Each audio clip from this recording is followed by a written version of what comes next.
merci ñu ngi àndandoo ak yéen ba léegi depuis 7 heures ñu ngi gërëm ñi ñi àndal suñu partenaires yi la bu gaz maam jaara ci jàppandalam gërëm tamit poste cash carte bi nga xamante ni carte visa bi sénégalais yëpp wóolu ñu koy jaayee fu ne 5000 mën ngeen ko fekk ci bépp bureau de poste ñu ngi gërëm tamit bu baax Tigo mi ñu àndal moo leen proposé ay offre am grâce ak Tigo cash Tigo dinañ ci waxtaan ca kanam ngërëm ñeel itam Sofia am na beurre am na meew y a rien de tel nga xëy ndekkee beurre bi wala ndekkee meew bi Sofia ca kanam moom la Alfi di toggee en tout cas suñu partenaire yëpp ñu ngi leen di ñaanal ñoom ñoo leen di ñaanal yéen bëccëg bu neex ci télé bi le 8h45 ñu jàll ci pàcc bi nga xamee ni moom lañ jagleel lépp lu jëm ci wàllu droit comme chaque mardi Maymouna Gueye Bambolo lañ ci àndal tey ndono la ñuy waxtaane ñu tuddee ko héritage yenn saa yi ki dee dafay bàyyi alal ju bëri ba ñi koy donn dañ ciy jëriñu waaye yenn saa yi ki dee mën na fi bàyyi ay bor bor yooyu naka la succession bi naka la héritage beeg ndono gi demee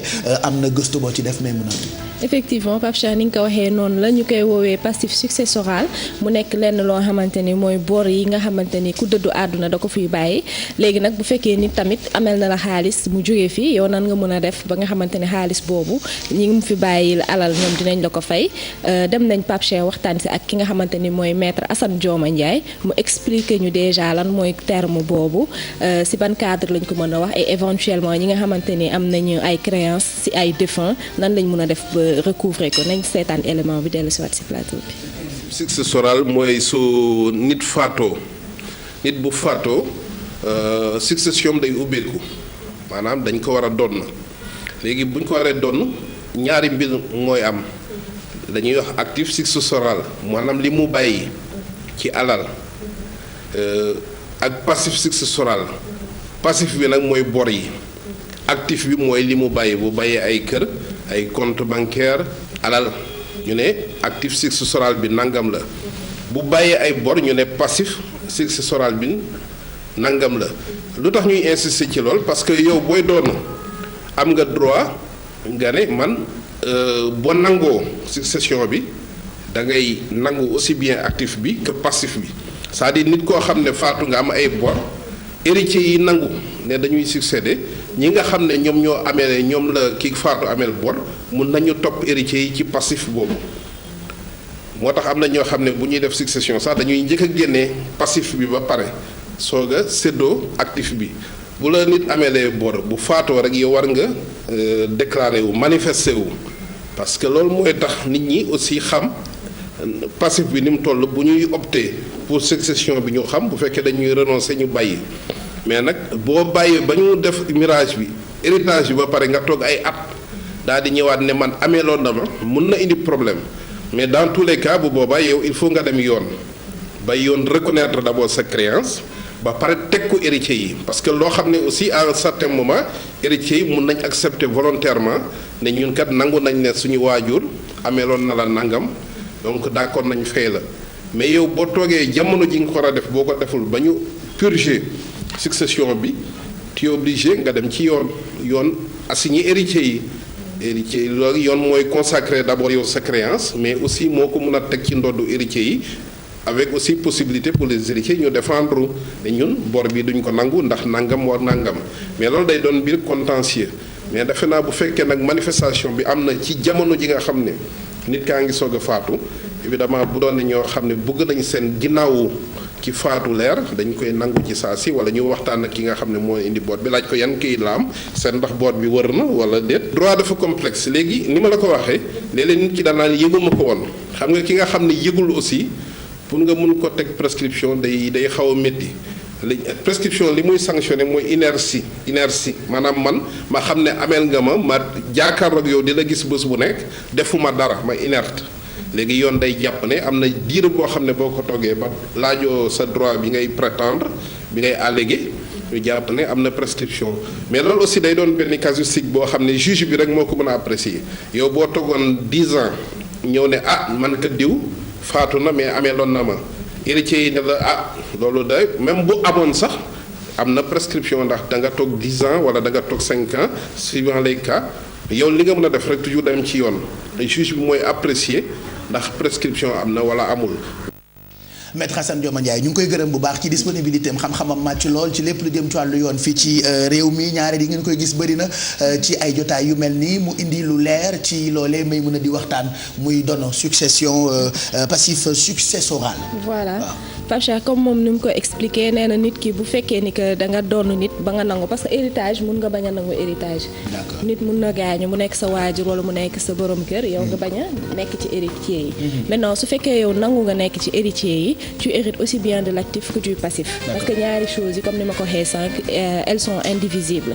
maintenant su fekkee nag nit ki dafa gaañu nga toog diir bu yàgg parce que am na ñoo xamante ni dañ naan xamuñu ko yëguñu woon ni gaañu na donc nga toog diir bu yàgg manifesté woo yow mun nga dem prescription c'est-à-dire xam nga action bu nekk nit bu la amelee wala mu tooñ la dañ lay may diir boo xamante ni yow boo réagirul dafay am prescription mooy mënatoo ko topp mais nee na prescription boobu comme ni mu ko expliqué sànq inertie lay bañ c'est-à-dire yow nga gis nit ki mu tooñ la nga xam ne tooñ na la yow saisir juridiction compétente yi mais am na ay cas exceptionnels yoo xamante ne par exemple yow mun nga bañ a xam ni nit ki gaañu na wala aussi nga bañ a am interlocuteur direct donc bor bi xaw a yàgg ba ak bi mu gaañoo mais bu boobaa mënuñu déterminer prescription bi parce que juge bi rek moom mooy décider maintenant ñu ci bëri bu nit ñëwee indi ay papiers yu leer wax ni que kii dafa ma ameeloon bor bi wak di xaw ma woon kan laa war a adressé wul su boobaa am na ñoo xam ne dañuy fay su fekkee nag ñoom contesté nañ créance bi wala dette bi ñu fekkante ni ñu ne par exemple amuñu ay papier yu wóor wala ñoom ñu ne que dafa yàgg te ñoom séddoo nañ xaalis bi ba pare su boobaa nag yow mun nga dem saisir juge bi à ce moment juge bi moom mooy décider est-ce que prescription am na wala amul su fekkee même bu fekkee bor bi amul preuve il faut d'abord que mu nekk bor boo xam ne day am preuve quand même. day am preuve parce que jóg rek tëb noonu. non diw daf ma ameeloon nangam sàngam. voilà il faut que mu leer quoi. mais man lu ma bëggoon xam est-ce que par exemple bu fekkee da ngeen doon dara. bor yi ngeen am gën a bëri. xaalis bu fi nit ki bàyyi. est-ce que vous avez le droit de dire que renoncer à tout et dire que doonatoo leen. jëloo leen dara jëloo leen bor yi jëloo leen xaalis. waa ñu bëri dañ koy wax mais xam nga moom am tam expliqué na lu am solo mu ne d'habitude su fekkee ni que ci islam nit ki bu gaañoo dañuy xool bor yi déjà dañuy laajte kan la amee loon nga indi ko immédiatement voilà ci saa si dañ koy def nee na am na ñoo xamante ni jullee bi sax dañu koy laajte est-ce que am ku mu ameel bor maintenant suñu defee loolu xam nga loolu c'est un peu restreint parce que bu fekkee def nañ loolu mu dig dama yàlla baal dëj bi li mu métti dama doon ree je te jure parce que imam bi dafa jékki-jékki ne kii tëdd bu fekkee am na ku mu ameel ne yëkkati loxoom ba maa nga sëgg naan waxal amul ku la ameel ci taxawaay bi. mais xam nga loolu man je juge que peut-être mën nga ko def ñi jege ñi ñëw ci dëj bi mën nañ ko yëg mais bu amelee par exemple banque xam nga ñoom ils sont mën na am un mois après la ñuy yëg ni que nit ki gaañu na wala mu amel koo xamante ni c'est dans le cadre de ses activités peut-être amuñu ay relations yuy permettre moom mu assister dëj beeg yooyu donc sur le coup nit yi déjà su wàllu islam dañuy jël passif beeg actif bi avant ñuy def héritage ñoom dañuy génn bor yépp ba pare li ci des ñu doog ko séddale mais su fekkee cas yoo xamante ni ay banque la wala mu nekk ay fournisseurs yoo xam ne ils sont à l'étranger et tout le temps ñuy ñëw fekkante ni def nañ miraas bi ba pare ñoom sur le plan juridique rek la ñuy mën def ay actions non comme ni mu ko waxee nee na nit ki nag ki nga xamante ni moom dafa amel bor nit boo xamante ni dafa gaañu moom lan mooy retard de action yi mooy il faut déjà mu am jugement d'hérédité bi parce que tant que amoo jugement d'hérédité bi yow mënoo def benn action en justice c'est-à-dire il faut yow nga xam ñan ñooy héritiers yi donc soo amee jugement bi nga xam ne ñii ñooy héritier bi yow yoon may na la yow nga dem ci ñooñu interpeller leen par rapport à ça maintenant mu ngi koy wax nee na ñu bëri bu ñu gaañoo tam nit ñi duñ dem di uti ji certificat d'hérédité maintenant peut-être miraasu l'islam beeg yooyu moo tax mais su fekkee dafa am ay biens yoo xamante ni pour nga dem jël ko yow sa papa bu gaañoo wala dara membre famille nit bu gaañoo il faut déjà mu am certificat pour actif bi même bu fi bàyyee ay biens pour nga mun ko jël il faut mu am ko maintenant nee na am na ñoo xam dañuy nekk ci ay famille polygame aussi mu indi ay problèmes yu bëri am ñoo xamante ne dañuy dem déclarer ni ñoom ñooy héritiers yi wax te pour nga dem déclarer ko déjà il faut ngeen yóbbu seen état civil par exemple nit bu gaañoo bàyyi jabar ak ay doom jabar bi doom yi ñëpp dañuy yóbbu seen état civil jabar bi yor certificat mariage doom yi yóbbu seen état civil mooy seen extrait de naissance ba pare mu am ñaari témoins yoo xam ne bokkuñu ci famille bi ñuy ñëw témoigner ni que diw soxna diw la woon ak diw ay doomam la ñu woon pour yéen ngeen mën a am jugement bi maintenant su amee nag da ngeen def jugement bi ngeen wax fekkante ni am na ñeneen ñoo xam ne tuddoo leen te bokk nañ ci famille bi ñooñu suñ ko yëgee mën nañ def opposition ñoom dañuy dem saisir juge bi wax ni que ay doom lañ wala soxla nañ su ko boobaa juge bi day interrompre action bi en attendant que mu élucider ko xool si c'est avéré ou pas moom tamit mu doog a continuer. testament itam boo koy bind am nga droit def ci bor bi.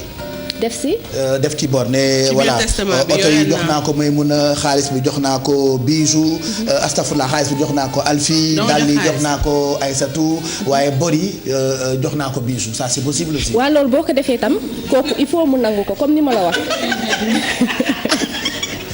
amaloon naa banque bi 55 millions. donc bor yi léegi naa ko Bijou Ndiaye. oto yi léegi naa ko Maymuna Gueye Bambalo, ça c'est possible non. waaw mais il faudrait que testament. il faudrait que yow Aïssatou Paye Fall jox naa ko kii. léegi ma bor yi ba xam. yu suufee.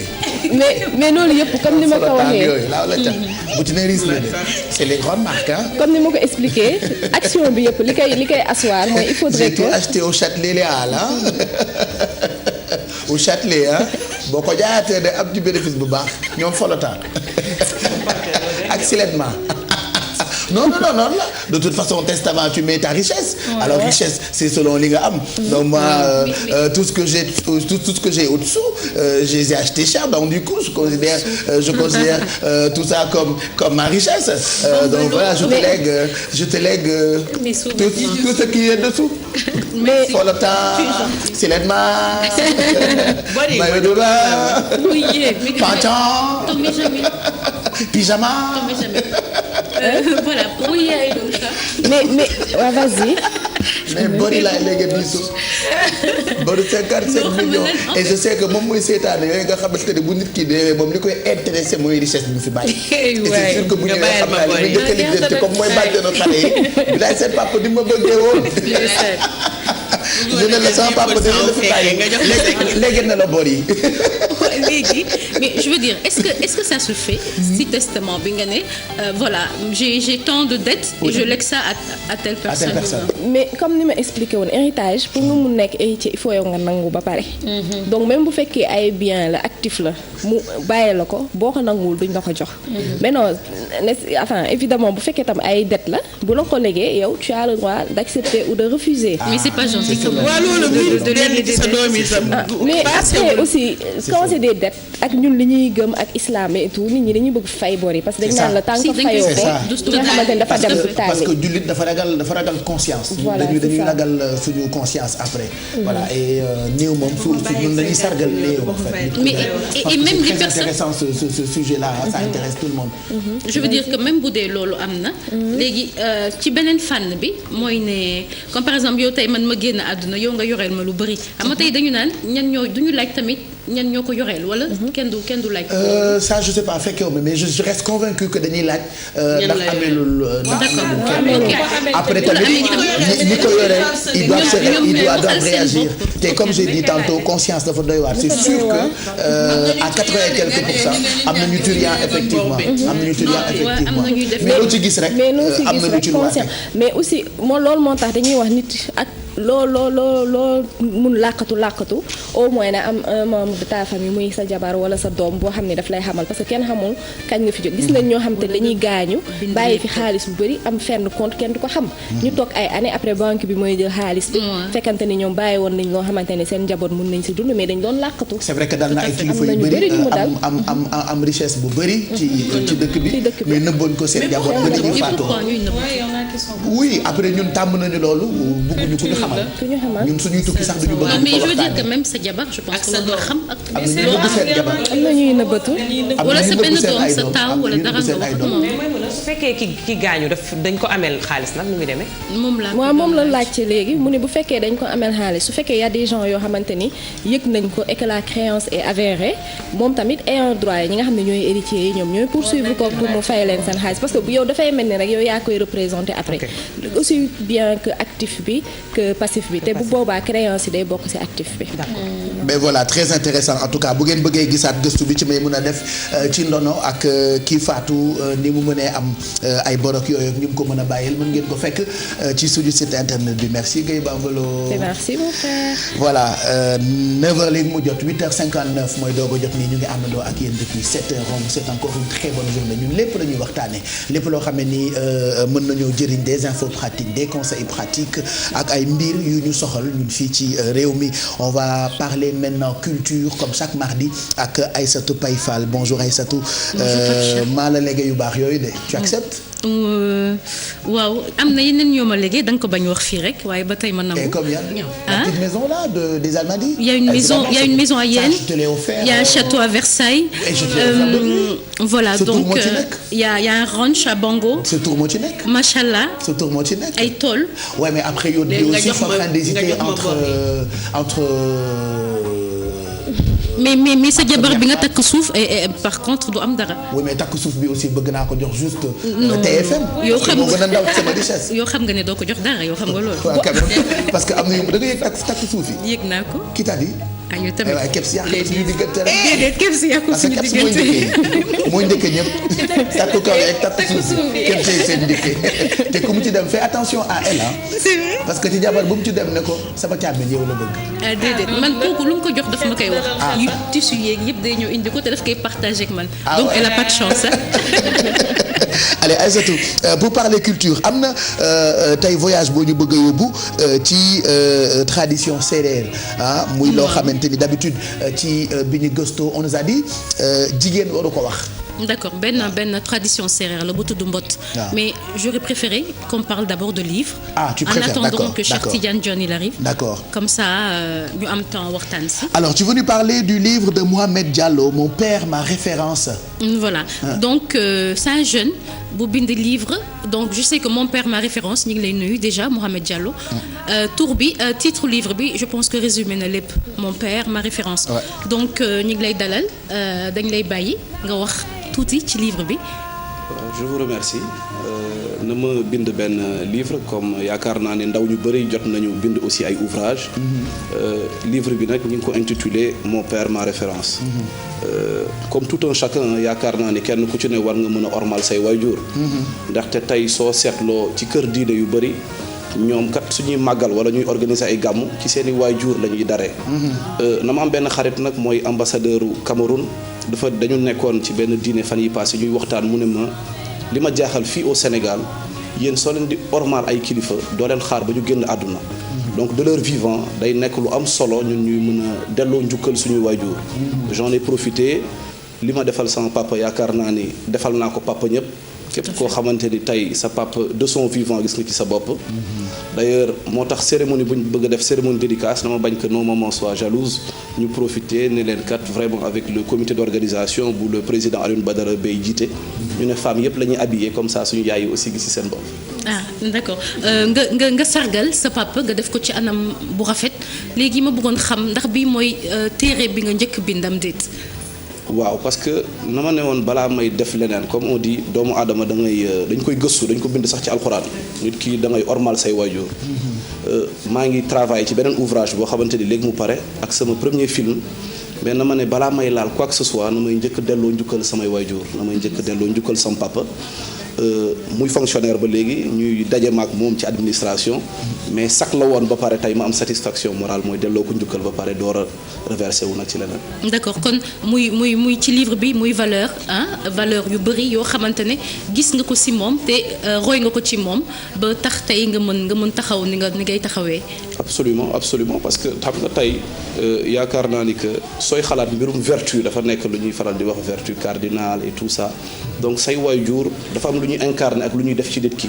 kenn ku ci ne soo juddoo mbir mi du doom nekk doomu président de la république doomu ouvrier doomu artisan ñun ñëpp tey war nañu mën a di ormal suñu waajur moo ñu mën a permettre ëllëg ak si biir bien sûr ñu mën a taxaw am benn taxawaay bu dëgër et que réew mi aussi kenn ku ci ne nga nekk un sénégalais lambda war ci mën a gis sa bopp.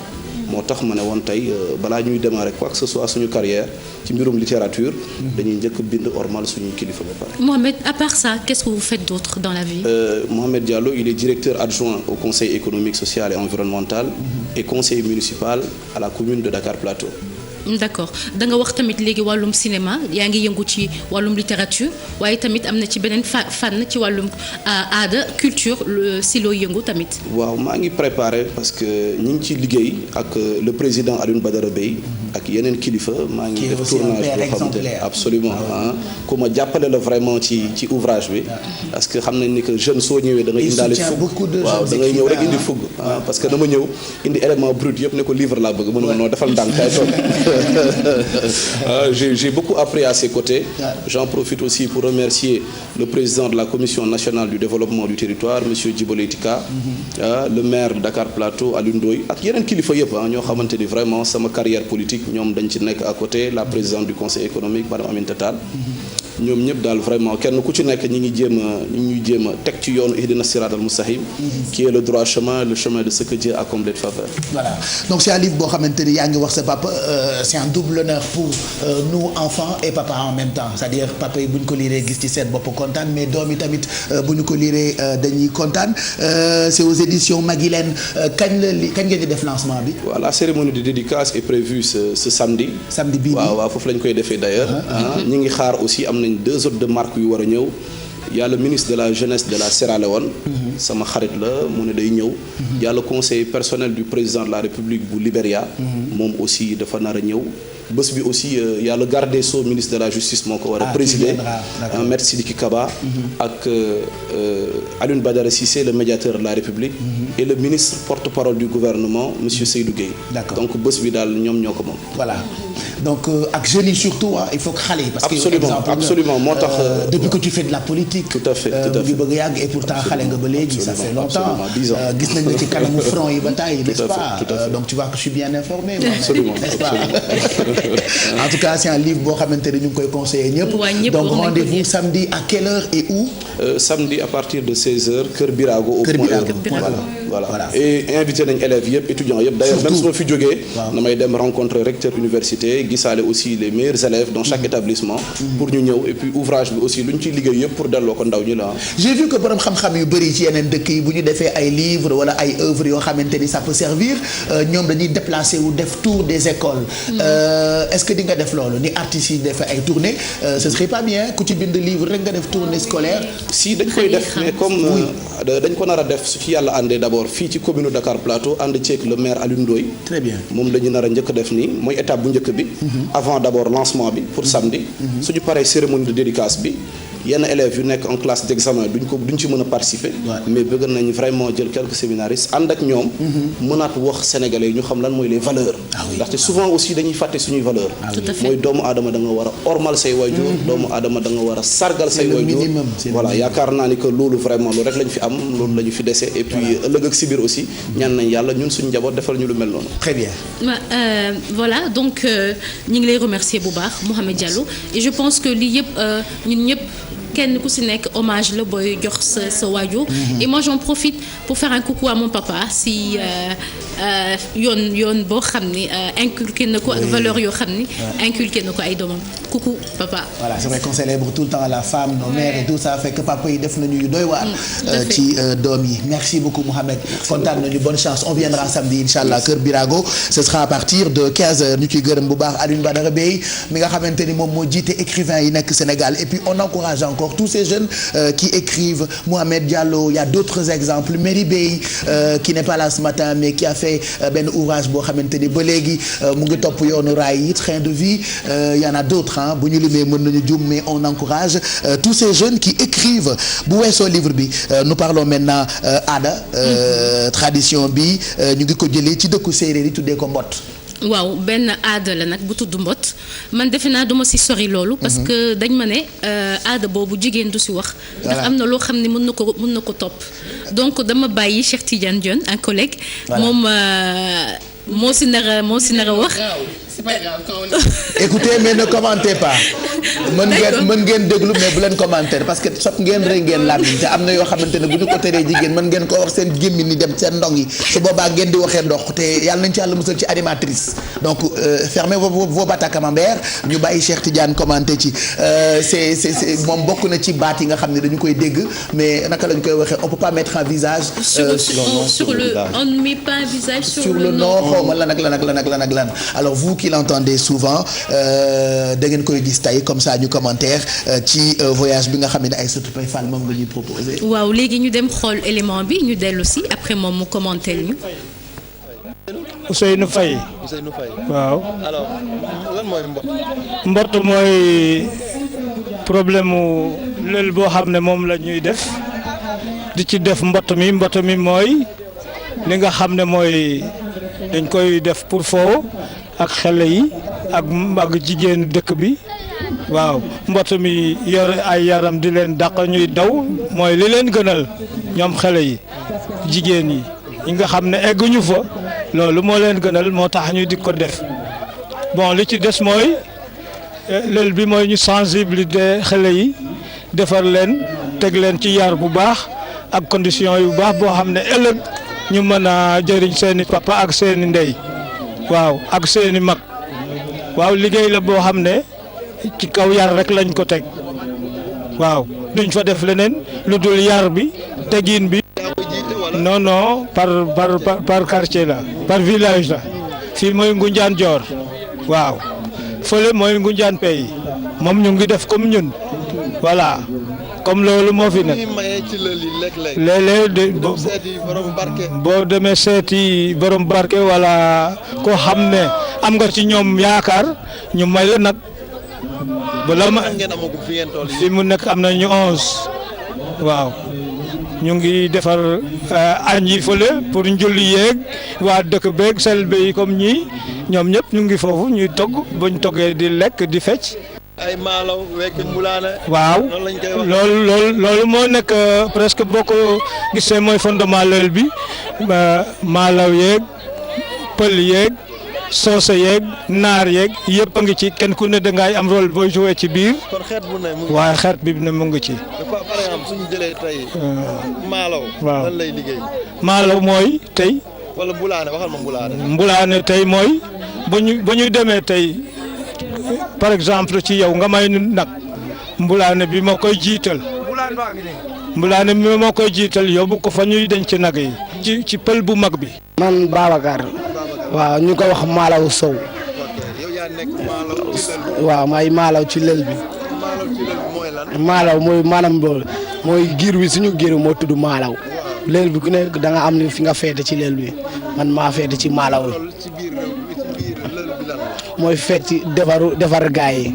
waaw loolu mooy maalaw ku der di déborder man maa koy defar suñ toogee suñ nekkee ci cosaan bi man maa koy defar looloo tax ñu tuddee ñu maalaw moo yor semaine. waaw semaine bi mooy signifie ne yow maalaw nga. voilà donc c'est un voyage boo xamante ni ñu ngi ci àndoon ak Cheikh Tidiane kontaan nañu Aïssatou. c'est ça hein. donc vous ne ferez pas de commentaire. voilà commentaire Cheikh. voilà man yaakaar naa ne comme ni ko paa bi waxee muy Ousseynou Faye pardon moom déjà expliqué na lépp mbot moom mooy bon mën nañ ko jàppee lël wala boog seen lël la. dañuy jël benn génération ñi nga xam ne duggaguñu néegu góor. ñu daal di leen boole. ça dépend nag mun nañu. taay bi dañuy xool ci ñi nga xam daal defaguñ ko ñu daal di leen boole mën nañ jàpp juróom fukk ba téeméer. donc moom wax na ko nee na ñoom waa Ngunjaan Joor benn quartier la ñoom am nañu ñeneen am nañ tamit donc suñ boolee ñoom ñëpp daal di leen jël yóbbu leen foo xamante ne du nekk ci biir dëkk bi mais dañ leen di xaw a génnee. isolé c'est-à-dire mooy initiation. d'accord mais bi particularité bi moom mooy ñi soo leen jëlee. nee na déjà soo dégloo paa bi nee na am nañu toll ci fukki nag ak benn dañuy xooli borom barke yi ñëw sa kër ngoon maanaam su timis su weesoo su maasee la ñuy ñëw toog commencé di way bu guddi léegi dañuy way tant que mayoo leen nag du ñu dem. d'accord nekkul tamit ku ne la ñuy ñaan si mais dignitaires yi la ñuy ñaan si. suñ ñëwee parfois nag mu am ñu dem nag du am. d'accord mais très rarement la ñuy toog bañ a am nag. d'accord mais saa yu ñëwee rek dañuy xam ne suñ ñëwee ci kii mi moom forcément peut-être. dina leen may est-ce que tradition la bu existé ba léegi. parce que ba tey yu bëri dañ ko bàyyi léegi. mais est-ce que mu ngi am foofu ba tey. ba tey parce que lii maa ngi ko tourné samedi bi weesu Ngunjaan. d'accord donc soo demee Ngunjaan ay njagañaaw am na fa. Ngunjaan Pays ak beneen. waaw Ngunjaan Jaak Mbourwaay bëri nañ ko ay quartier la mais commune bi yëpp mooy Ngunjaan. donc noonu la ñuy def léegi nag ci biir ku nekk da nga am benn domaine d'intervention. dégg nga kenn la man maay maalaw bi. moom mooy ki nga xam ne moom mooy yor wàllum organisation bi su ñëwee ñoom ñooy ñaan.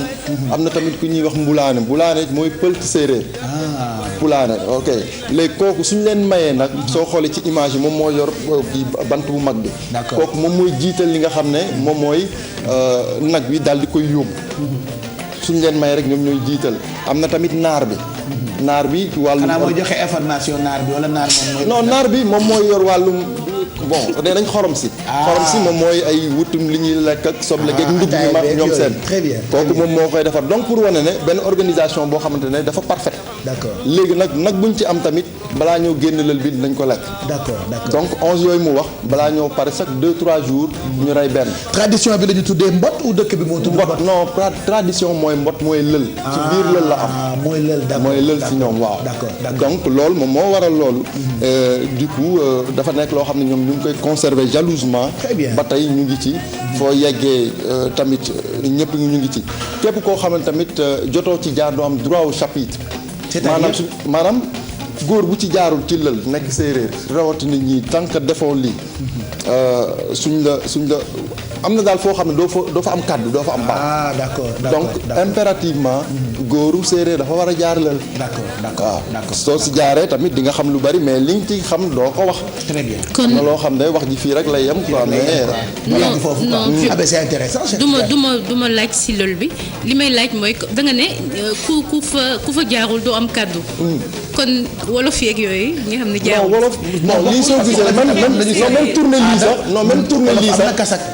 wala fii it am nañu kasak ñun kasak waaw néegu góor moom bu foo ko dégg rek góor dafa war a jaar pour dëggal ngóorteem pour dëggal ngóoraam c'est ça hein je pense que loolu la si il faut nga dëggal donc aada bu nekk ak différence am même pour joolaay dañu koy def Mbuur par exemple chaque année ñu organiser ay kankurang yu yàgg joolaay yi itam dañuy dem ci bois sacré yi séeréer yi bii je savais pas que mbot la tudd mais c'est très intéressant de savoir que ñoom ñu ngi maintenir tradition boobu ba tey ñu ngi koy maintenir nekk na seen cosaan ba léegi dañ koy dund kilifa yi dañuy ñëw puisque lii manque amoon ci benn manifestation bu fa amoon. yow xanaa waa foofu nga. non man dëkk moo foofu maa ngi dëkk Fatick.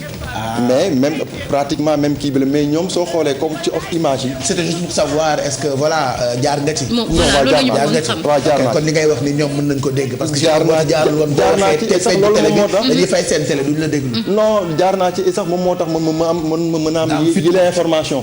parce que soo yegsee bi ma yegsee na ngeen def savoir bëgg a làkk wolof xawoon nañu réticent tuuti. donc il fallait naa fi yow ma xamee après ñu wax. donc ñu xam ne lii xam naa ci bon lii ñu ne waaw commencé wax làkk suñuy làkk.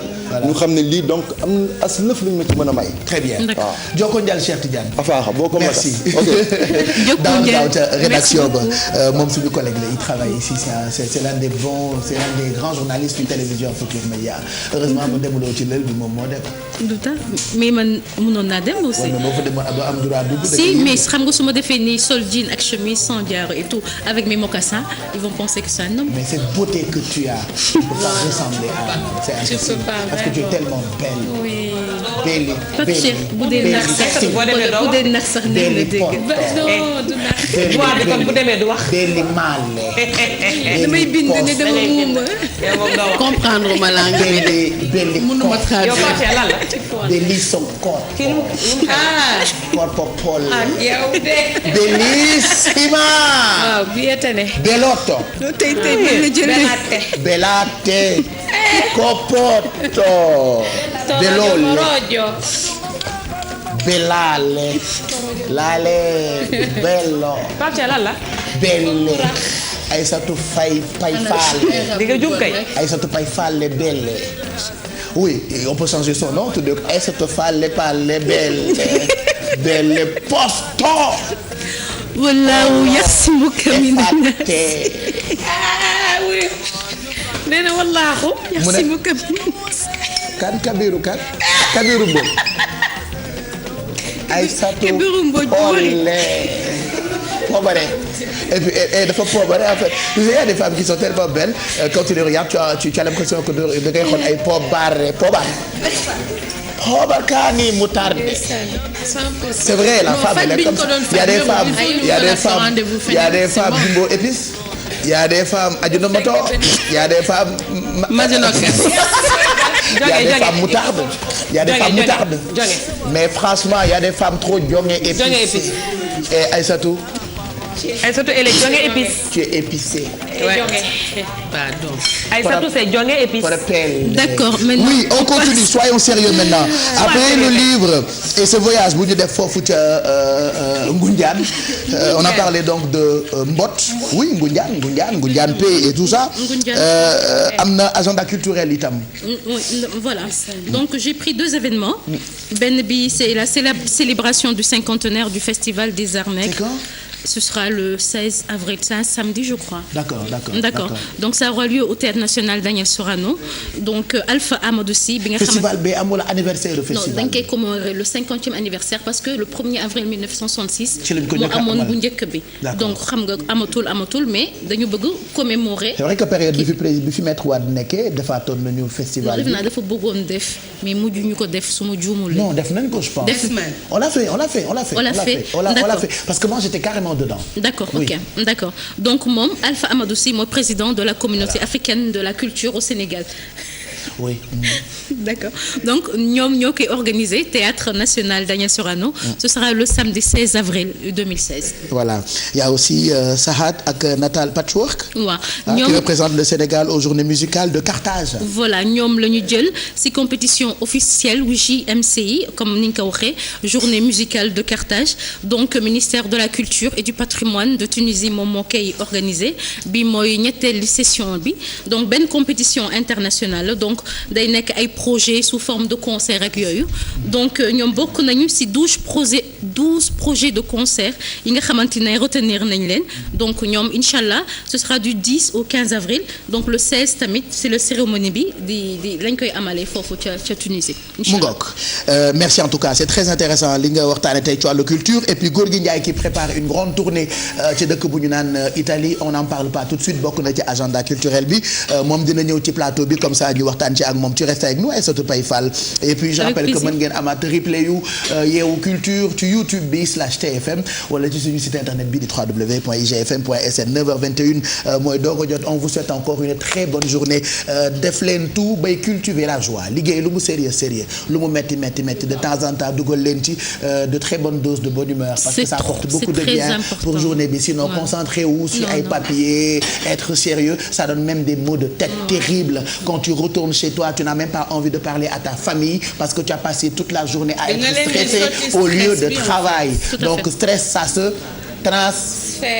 transfert merci beaucoup li ngay transférer nag dafa war a nekk loo xamante ni lu positif la voilà donc ces ondes positives que nous partageons avec vous prenez la peine di ko partager avec vos familles vos collègues vos amis parce que loolu la ñu bëgg on vous souhaite une très bonne journée un très bon mardi ci télévision Futur Média Mado la ñuy àndal puisque nous parlons de tout dañuy waxtaane bien-être tey da nga ñëw nag ci make-up comment avoir un beau teint effectivement Pape Cheikh comme ni nga ko waxee dafa nekk benn partie boo xamante ne c'est très important ci wàllu maquillage donc képp koo xamante ne da ngay wax ci mbiru beau teint mooy maanaam war nga xam naka ngay choisir ce fond de teint naka nga mën a camoufler nëbb lépp loo xamante ne moom moo di tache wala imperfection de ce fait par l'intermédiaire vraiment de sa chérie nag tey moom moo ma jàppale on sent que y a pas que la culture aussi qui l'intéresse donc moom aussi elle nous a présenté une dame qui s'appelle Fatima Sarr moom itam nag xelam màcc bu baax ci wàllu lépp loo xamante ne dafay jëm ci beauté jigéen muy wàllu maquillage wala cosmétique de ce fait dinañu jox ay astuces ak ay conseils yu bare yoo xamante ne pour ñu permettre d'avoir un beau teint alors Fatima Sarr dalal ak jàmm ci plateau Yeewu Leen. Bonjour à toutes, bonjour Pape Cheikh, bonjour tout le monde. Je me présente, je m'appelle Fatima Sarr Mbow. Bonjour Fatima. Oui, tu vas bien. Donc je suis spécialiste, enfin une fan de make-up et de beauté en général. D'accord. Je travaille dans les cosmétiques et donc je suis là aujourd'hui pour vous parler un peu de maquillage et de comment parfaire son teint pour aider Mado dans cette rubrique. Alors par rapport au teint, qu'est-ce qu'il faut déjà pour avoir un beau teint et qui dépend aussi par rapport au tout type de peau qu'il existe? Aujourd'hui, il est important de savoir en fait que la base d'un beau teint, c'est déjà une belle peau. Donc c'est la base de tout. Avoir une belle peau, c'est-à-dire faire des soins en général.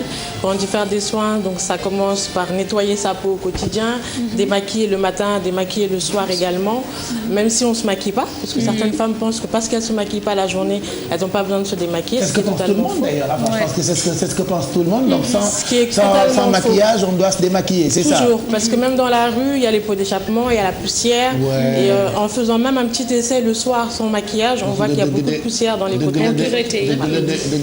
Il faut que dîner impureté quoi carrément. Exactement, tout lépp la ñuy dindi ba mu set la nuit avant de se coucher. Anani wolof. Pas Anani Poulard, je parle wolof. Dégg naa wolof. Mais pas Poulard, hein? Non, pas Poulard, mais je parle wolof très bien. Donc on nettoie tout.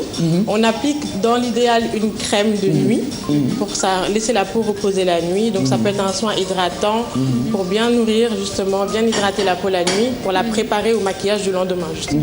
Parce que man pourquoi ma bëgg nga wax ko ci wolof des fois j'ai l'impression que ñu bëri ci ay jigéen surtout majorité suñu ay cible c'est ces femmes qui nous regardent, ma mère, ma petite sœur, ma petite bonne qui est chez moi dañuy foog ni yenn ci ay maquillage yu ñuy gis ci télé yi seen tuto yooyu ngeen di def ak madame mi toog seen ay yu baax c'est pour benn élite alors que beauté ak toppatoo sa bopp soin de soi comme elle le dit Mado ñëpp dañ ci war di profito.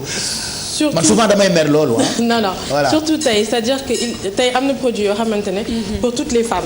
Question par exemple c'est pas une question de produit yu cher wala yu yomb. Voilà. Pour yenn jigéen yi rek ñoom ñoo war a am possibilité def yooyu noonu. doon mën nga jël produit yoo nga xamante ne que ce soit pour démaquiller par exemple am na produit qui peut coûter. Pas cher. Exemple, voilà. 1000 francs. 1000 francs. C'est possible. 1000 francs tu peux avoir un produit démaquillant bu baax. Exactement 100 francs 200 tout comme mën nga am produit nga xamante ne crayon buy jar 10 000. Effectivement. Parce que produit cher ne veut pas dire pour produit qualité hein. Voilà ça il faut que nit ñi xam ko pour vraiment démocratiser en fait le maquillage et les bonnes pratiques concernant le maquillage. Voilà. Alors bu ñu jógee ci wàllu produit yi nga xamante ne moom ngay utiliser avant ngay def maquillage léegi dañuy war a dem ci maquillage bi ci boppam naka par rapport ak type de peau bi nga am yow ban fond de teint nga ñëw wax a conseiller pour ñu utiliser ko. Ça aussi lu important là c'est-à-dire que par exemple ku am une peau sèche mënoo def n'importe quel type de fond de teint. Ça c'est important. Type de peau grasse également on peut pas mettre n'importe quel type de fond de teint. Voilà. Donc pour les fonds de teint fluides qu'on voit par exemple là il y en a un qui sont de texture fluide légère qui pénètrent très facilement. Donc ça c'est des types de fond de teint qu'on peut mettre sur une peau sèche. C'est-à-dire mooy fond de teint yu dang. mooy yu liquide yu ndoxee am na plusieurs façons. am na par exemple fond de teint yu ndoxee yi nga xamante ne seen objectif mooy resserrer les pores. Donc c'est plus pour les peaux grasses qui ont tendance à briller ou les pores da nga xam ne mooy les petits trous en fait qu'on a sur le visage. Voilà loolu bu ubbee ko systématiquement foofu le niinaay bi en fait di génne. Léegi ça permet ce genre de type de fond de teint de resserrer ce type de. Donc quand tu pars acheter sa ay produits maquillage da nga naan leen man dama am peau grasse. dama bëgg fond de teint boo xam ne day fàttu on ne peut pas conseiller un type de fond de teint normalement sans connaître le type de peau. Parce que c'est ce qui va déterminer en fait le type de fond de teint qu'on va appliquer dessus. D'accord. Ça c'est vraiment la règle générale. Après nag aujourd'hui il existe beaucoup d'autres produits yoo xamante ne ça aide à appliquer le fond de teint des bases. Voilà. Ce qu'on appelle les bases. Voilà. Donc il y a les bases qui ont plusieurs objectifs. Des bases lissantes notamment comme celle-ci. Hop. Voilà, qui est une base vraiment lissante à base de silicone et qui permet en fait de lisser la peau pour faciliter l'application du maquillage. Il y en a d'autres là, c'est une base, un primer réducteur de pores. Donc là, pareil, c'est pour les peaux grasses et pour réduire les pores, faciliter. Ensuite, on a donc en termes de fond de teint de base, excusez-moi, dernier type de base, c'est la base matifiante, celle que les Sénégalaises en général utilisent le plus parce qu'on est dans un pays chaud. Parce que des fois, on a on a beaucoup. Moo tudd naan base matifiante. Base matifiante dafay matifier. permettre nga bañ a briller en fait. Quand il fait chaud surtout, c'est important. Donc c'est la base la plus répandue aujourd'hui au Sénégal. Donc voilà.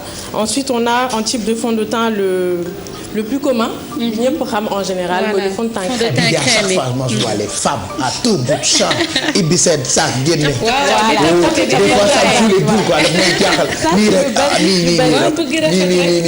c'est grave ça. Voilà, c'est le fond de teint crème, c'est le plus répandu. Celui-là il est adapté à peu près à quasiment tout le monde, voilà, que ce soit peau grasse, peau sèche. Même les peaux mixtes aussi, parce que ñoo xamante ne également, surtout qu'aujourd'hui il en existe ay façons yoo xamante ne qui sont matifiantes, c'est-à-dire qui ont une texture poudrée. Effectivement, donc qui permettent de ne pas briller. Voilà. Et matifiante, c'est possible parce que d'habitude, beau dégué fond de teint crème, la plupart ont peur, exactement. Voilà, des choses comme ça. C'est-à-dire qu'il existe aujourd'hui de plus en plus des fonds de teint crème qui ont un effet poudré, un fini poudré pour permettre justement de matifier. Ça, c'est le plus répandu. On a ensuite des fonds de teint en stick, comme cela. Donc qui permettent d'avoir une matité extrême, c'est-à-dire baigner briller du tout. Des fois on peut même ne pas poudrer si c'est des personnes qui ont vraiment une peau légèrement mixte. Ça c'est aussi un fond de teint stick. On a d'autres types de fonds de teint comme celui-ci qui sont des fonds de teint en fait hydratants. C'est rare au Sénégal, on l'utilise pas beaucoup. Ça s'appelle comment? Fond de teint hydratant. Ça veut dire quoi? Pour celles justement qui ont la peau très sèche. Peau sèche, moi ñi nga xamantene en fait par exemple pour savoir si on a la peau sèche, moi nga raxas sa kanam bàyyi mu wow et tu vois que ça tire. Effectivement. Vous commencez à xëcc nga xam ne t'as une peau sèche. La plupart des femmes, elles pensent aujourd'hui que quand elles ont une peau grasse, elles n'ont pas la peau sèche. Ce qui est faux. On peut avoir une peau grasse et sèche en même temps. C'est vrai qu'il y a quelques mois, Mado Djanglenga, tu as montré aux téléspectateurs naka la ñu xamee peau bu sèche ak peau grasse. Je pense que comprendre nañu leçon bi. Donc bi pour peau sèche la. Ça c'est pour les peaux sèches, les fonds de teint hydratants. D'accord. Donc ça permet justement de, c'est comme diou en fait, diou coloré. C'est le même effet, diou bu am teint, crème, des trucs comme ça. Mais bu ñuy wax tuuti aussi bu ñu génnee ci fond de teint yi parce que il faut savoir am na ñoo xamante ne ay éponge dañuy utiliser. Donc bu fekkee da nga bëgg a appliquer ce fond de teint ba mu baax nga am un effet vraiment naturel, lan nga war a utiliser say loxo, éponge wala pinceau. Lan nga ñuy conseiller? Tout dépend. Man aujourd'hui li may conseiller mooy la technique avec laquelle on est le plus à l'aise.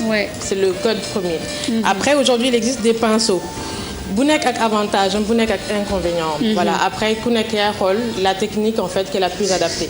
Les pinceaux personnellement, c'est ce que je recommande. Effectivement. Parce que ça permet d'avoir une hygiène irréprochable. On peut les laver, les nettoyer, les désinfecter au quotidien. Donc ça permet aussi de préserver en fait la peau des microbes et tout le reste. Donc moi je recommande les pinceaux. Il y a tout type de pinceaux pour chaque partie du visage, les yeux, les sourcils, le teint, des pinceaux différents selon le type de fond de teint qu'on utilise aussi. Voilà. Après, il y a aussi les doigts. Il y en a qui sont à l'aise, mais en tant que femme, en tout cas, c'est pas très pratique. Boo waree xëy liggéey, war a préparer les enfants, war a defar on se tâche partout, donc war nga changer 3 fois dans la journée. C'est pas du tout la technique. Après, c'est pas toujours bien itam de temps en temps bàyyi seen kanam yi féex tuuti. Est-ce qu'il vous arrive de faire ça? Parce que moi j'ai vu des femmes yoo xamante ni dañuy poudre bu ñu nuyoo poudre bi ñu def day takk sa yére. Ça j'ai vu. Voilà, exactement. dañ ko ciy tay rek c'est ça le te moytul ma jigéen bu puudaru guddi surtout jigéen bu ñaaw nga tase moom xam nga puudar dafa rafet maquillage dafa rafet des fois tu rencontres de très belles femmes la nuit waaye tey bàjjo bo tey bu ngeen yeewoondoo mais bëri na ci ñu ci delloowaat seen waajur mais le but du maquillage justement loolu faut pas dénaturer la personne, c'est-à-dire que le maquillage son objectif c'est aussi de rendre belle, naturelle et belle, mais il faut respecter la personnalité de la personne. Ku ci nekk ak personnalité am, ku ci nekk ak ay traits, donc il faut respecter ça en maquillant. C'est pas juste une technique que tout le monde applique. Bon, c'est vrai que Fatima, vous êtes en même temps très belle. Moi, tu me donnes même envie de venir faire des cours de maquillage avec toi. Merci. Tu as une école, agence, cabinet où je peux venir, ou les autres qui ont envie de venir aussi. Elle a un site de vente. Voilà, produits cosmétiques, donc www.mosan.com. Mais moi, je veux du concret, du face à face. Pas de. C'est madame. Pas de d'accord, madame Mbo. D'accord. Monsieur Mbo qui est très gentil d'ailleurs. que je remercie vivement. Je vous souhaite une très bonne journée monsieur Mbow. nit ku baax nga yow xaaral kenn buntu bërëbu liggéeyukaayam pour mu génn nga dóor ko nit ku baax nga vraiment et puis vous ne répondez jamais à la provocation c'est ce qui me plaît chez vous monsieur Mbow voilà. Non, c'est un site de vente en ligne donc c'est un bon coup li ma ko wax baax na Mossad.com. Mossad.com. On fait tout ce qui est maquillage, soin du visage et du corps et tout ce qui est capillaire également. Donc il y a tout, quand je dis tout, c'est tout ce qu'il faut pour se préparer pour une beauté féminine. Super. Du début à la fin. Voilà. Après le face à face justement, on en fait, ça existe parce que ça c'est intéressant. Quand même, le problème aujourd'hui c'est que les sites de vente en ligne c'est récent au Sénégal, c'est nouveau, et que les femmes ont besoin de voir les produits, de les essayer, de les tester. Et ça donc on le fait dans le cadre d'ateliers et de ventes privées qu'on organise régulièrement. Où les femmes peuvent venir essayer les produits, choisir leur teinte, demander des conseils. Donc c'est vraiment une proximité avec la cliente qu'on essaie de cultiver. Très bien. Vous pouvez donner le numéro de téléphone aussi? Oui, surtout. Oui, voilà. Donc c'est au 78 153 25 37 et toutes les informations sont sur le site donc www.mossad.com. Merci. Voilà. Mais j'aimerais rajouter, yéen a ngi préparé un événement si je ne me trompe. Oui, donc l'anniversaire de Mossad donc c'est un site qui a été lancé il y a un an. Déjà. Donc, voilà, un an déjà. Et on fête l'anniversaire donc le 16 avril, donc samedi prochain, à la place du souvenir. Donc l'entrée est gratuite sur invitation. Il faut absolument s'inscrire par contre pour avoir des billets d'entrée. Inscription qui peut se faire sur notre page Facebook via un lien et vous recevez les billets directement sur votre boîte mail avec lesquels vous pouvez vous présenter à l'événement. Merci Fatima. Merci Fatima. À bientôt et bonne continuation. Merci. Merci à toi aussi yow moom ñu ngi lay gërëm bu baax gis nga nit bu rafet di wax lu neex baatam neex dafay neexal waaw les gens t'écoutent gisoo ni ma soppee sa bareetaan bi c'est-à-dire ci diggante waxtaan bi rek changé naa sourire Fatima merci Fatima c'est vrai de vous n'avez pas remarqué ça il est adorable à chaque fois des fois bu ngeen ma gisee ma doyee di rek xamal ni invité ba oui souvent dans nos émissions on reçoit des gens vivants c'est les aléas du direct en fait c'est les risques du métier. mais déet nag am na kenn koo recevoir abi. comme sama papa la rek. borom cere mbode bi.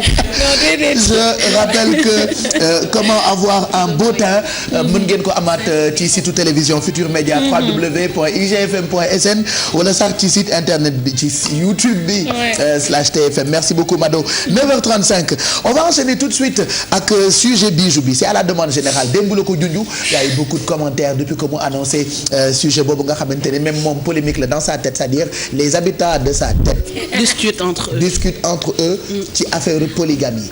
Alors normalement ça ne devait pas être un sujet de discussion mais comme bijou si moi je dis souvent bu coowee coow li bëri bu coowul coow li bëri donc tey dafa décider coow indi waxtaan boo xamante ni du ngeen muusa ko waane ba saafara ko. da ngeen ci wax noonu rek. en tout cas waaw da ngeen ciy wax rek. on t'écoute bijou voilà du ngeen ko saafara parce que du fléau du maladie du thème bu ñu war a sensibiliser c'est même pas un problème mais vous avez envie d'en faire un problème faites-en un problème discutez entre vous. Mais on parle pas de problème c'est un débat faut pas déjà commencer. Mais un débat ça n'a pas lieu d'être. La polygamie tout le monde sait que c'est tout à fait naturel c'est comme si on dit aujourd'hui dañuy def débat bi mooy lan vert jaune rouge étoile alors que c'est le drapeau du Sénégal c'est une évidence pourquoi en faire un thème. C'est le mec qui parle de toute façon Facebook bi tamit nii la demee actuellement góor yi je sais évidemment que tu es de mon côté quelques jigéen pour mais 80% boo dee xool jigéen yi contre la ñu nekk yeneen góor yi pour la ñu nekk ku ci nekk yaa ngi jox sa explication c'est pas un problème on n'en fait pas un problème c'est juste un débat bu ñuy poser êtes-vous pour ou contre la polygamie et pourquoi ku ci nekk wax na ba xam pour la wala contre ku ci nekk joxe na sa ay raisons nañu commencer ci mbedd bi. non am na benn balaa ngay teg am na lu ñuy wax souvent c'est xawma lan d'avance. C'est perdu d'avance. C'est perdu d'avance. Mais on n'essaie pas de défendre une cause. Non, mais je sais comment c'est perdu d'avance. Tu dis que les femmes ont dit non, les hommes oui. Je veux dire, c'est un truc évident que les femmes, elles diront non. Il y a des hommes qui diront qu'elles sont d'accord et il y a des hommes qui sont contre aussi. Rarement alors. Rares sont les hommes qui te diront en tout cas Facebook bi moom c'est une explication man mi ngi may rey donc léegi balaa ñuy commencer ñun ci plateau bi ku ci nekk ni nga joxe sa avis ñu dem ci mbedd bi ak Edouard rédaction donc ñoom ñoo ñu defaral micro trottoir di leen remercier bu baax pour xool si les gens sont pour ou contre la polygamie polygamie dans la rue et pourquoi après ñu ñëw ci plateau bi Facebook bi wax ci. polygamie ànd naa ci je suis musulman la sama diine digle na ko mais nag wax moom polygamie aveuglé quoi ñi koy def dañ ko war a mën remplir les conditions li ci yàlla wax boo ko mënee te mën koo respecter dara newu ci. yamale ni ñu ko waxee yamale ñëpp yam ku ko def moom ni ko diine wax problème waroon na cee bañ a mën a am. man wujje waay man de suñ ma nee fourneau bi sa wujju la sax dootuma ci taal waaw. dañ ko bañ. bañuma ko de parce que xam nga bëgg naa nag nit ñi góorgóorlu na ngeen ko mën ba pare wujje dañ koy mën góor gi bu ko mënee acca mais boo ko mënul bu ko jéem. ànd naa ci kay moom lu suñu diine sant naka def dans les règles de l'art rek prévenir sa jabar moo gën mu koy dégg feneen. su ko mënul nag. bu mënul lan. ñaari jabar am bañ ko def yàlla teg ko lu mu mënul dana ci kaw nga mën ko. dama yaakaar ne lu normal la pour man wujje du dara nawle la rek ci biir kër pour mu mën a laa jàppale waaw parce que vraiment yaakaar naa ne xarit la rakk la ci biir kër donc pour man waaw day fekk moom kay balaa muy jël ñaareel ci lu war mooy mu attan ko mu mën ko vraiment ba pare mu mën a jub ci diggante ñaari nit ñi. polygamie ànd naa ci je suis musulman la sama diine digle na ko mais nag.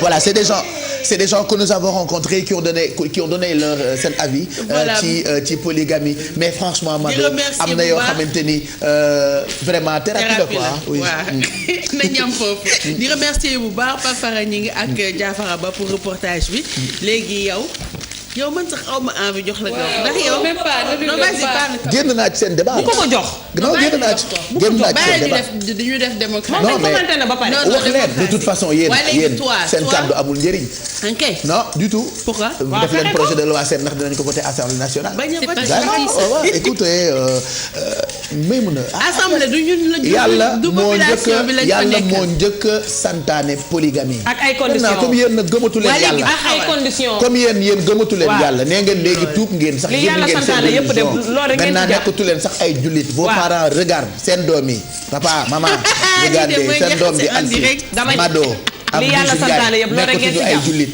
déglu ma rek Alfi laa njëkkee moom moo njëkk a tuub yëpp loolu rek ngeen ci jàpp moom dafa yàgg ak tubaab bi léegi ba changer religion li yàlla santaane loolu rek ngeen ci jàpp xam nga dafa changer religion kii Pape Cheikh la religion elle se dit polygamie tu as le droit ok un homme à 4 femmes mais avec des conditions bien sûr li ci jiitu mooy ñoom ñëpp ñu tolloo toutes les femmes doivent être au même pied d'égalité mais fii 80% góor yi ngay gis ñuy tax aaw am ñaareel dañuy fàtte limite aaw bi première femme bi ak sa ay doom dañ leen di fàtte yéen ñëpp donc yéen religion bi lan ngeen si jàpp on a droit à nit day am xarit conditions nit day am xarit nit day am xarit te ñaareel mooy xaritu jëkkëram nag nit day am xarit waaye léegi boo nit day am xarit waaye àdduna boo ci nekkee il faut avoir une amie soo demee ñett préférence rek nit day bëri xarit juróomi xarit dafa baax parce que yenn saa yu aw du jik sa temps de parole jeex na lu ñuy naan l'homme né naturellement polygame moom loolu la incarné ba mu fees nii ma doon ton avis tu es pour ou contre et pourquoi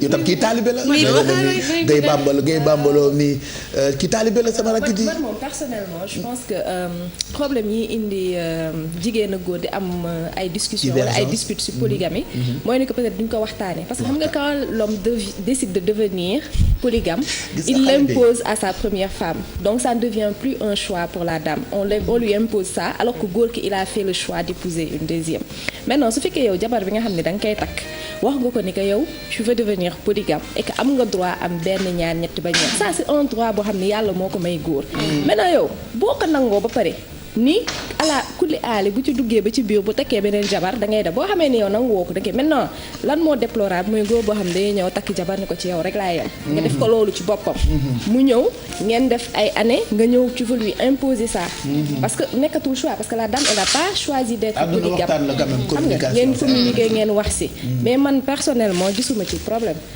parce que mu ngi noonu nga cee gis problème. xale bi ñaata at la. xale bi ñaata at la. ci mi ma daal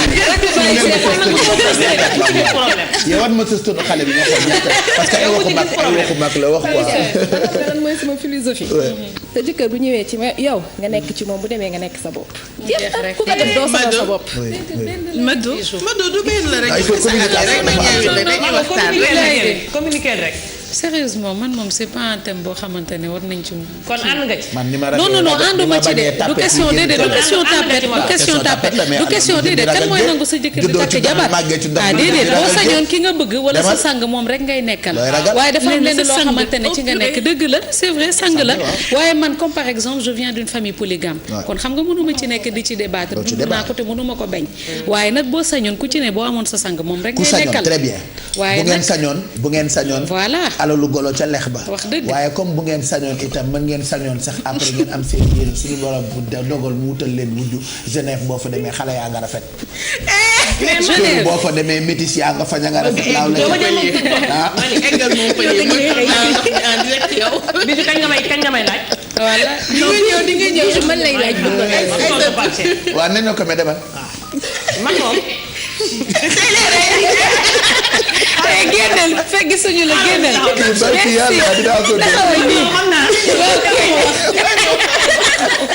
voilà léegi attends dañ ko def suspense. mesdames messieurs. mbokk yi la réponse de Alfie. dans quelques minutes Alfie dina répondre je rappelle que thème mu coow Bijou si bi mooy polygamie maintenant les filles elles ont parlé Maïmouna elle a donné son avis Mado Ndiaye elle a donné son avis dans quelques minutes ñu ngi leen di ñaan ngeen xaar ngeen concentré wu parce que Alfie se prépare pour donner son avis lan la Alfie xalaat ci sujet Bijou si on va découvrir dans quelques minutes en attendant nañu déglu avis wu Aïssatou Faye et en plus je vois toutes les femmes qui travaillent dans l'administration du groupe ñu jóge seen ay bureau di ñëw non c'est pas la peine qu'elle vienne elle me plaît pas elle ne vient pas sur le non elle ne vient pas je vois les femmes mariées di jóge ci seen ay bureau di ñëw pour bokk ci débat bi alors que sujet bu ñu fi mës a waxtaane les femmes ne viennent pas Alfie se prépare pour donner sa réponse dans quelques minutes elle prépare la mbokk yi ñu ngi leen di wax ni ngeen préparé wu parce que Alfie mu ngi waaj a joxe réponse am ci thème Bijou si en attendant nañu déglu Aïssatou Paye Fall mon amour qu'est-ce qu'elle en pense. voilà comme ni nga ko waxee polygamie c'est quelque chose boo xam ne dañ ko tëral. lu ñu teg la ci alxuraan.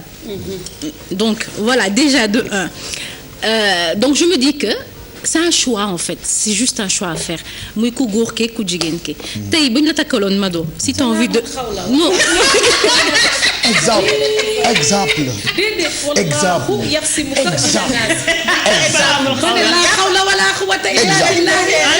génn golo baat ci ma la ngeen xam fi ma féete limal kii mi ngi ci ku